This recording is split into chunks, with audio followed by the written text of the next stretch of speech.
Hey, what's up guys?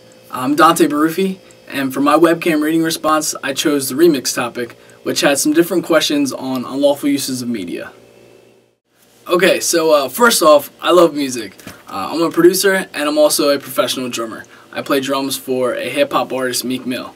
So with that being said, I thought it would be appropriate to bring you guys into my studio to help enforce the things that I'm going to say about my topic.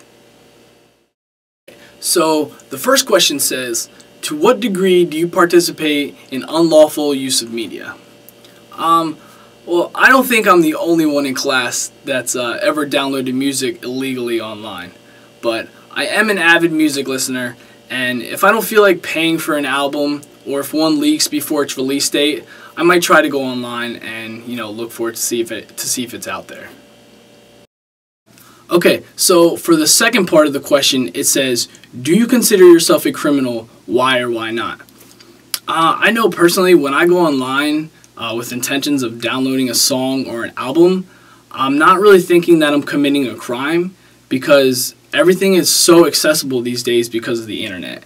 So I do not consider myself a criminal, but I do understand that it might not be the right thing to do. But on the other hand, if a band was, like a local band, was to put their album on iTunes, I'm definitely not going to try to go on Pirate Bay and download it there. I'm going to try to support them because I can relate to them, unlike these bands that are on huge albums.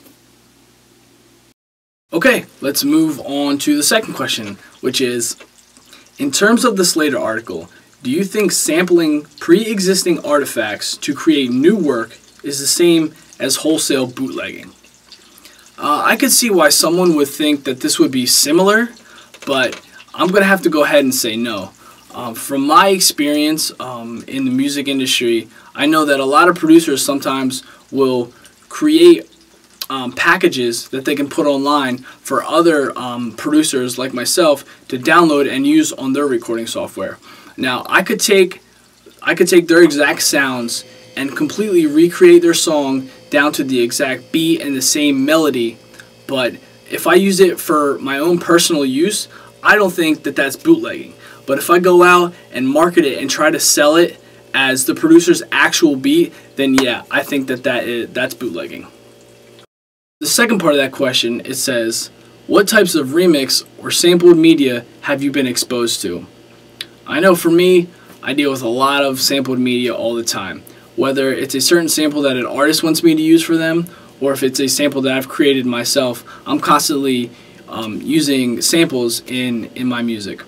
Now, for remixes, I'm sure that everyone's heard a remix of any song somewhere out there because there's thousands of them and everyone does remixes. Well, alright, this is the last question, so I'll try to get it done quick so I don't go over time. When 40 to 60 million Americans are considered criminals under the law, and when the law could achieve the same objective, securing the rights to authors, without these millions being considered criminals, who is the villain, Americans or the law? In this case, I'm going to have to go with Americans as the criminals, since we're the ones that are doing the actual downloading. So I think from now until forever, it'll always be Americans. And for the last part of the question, I'm definitely going to have to say it's more American to stick with the democracy. That's what our country is founded on, and I think we should stick with the democracy.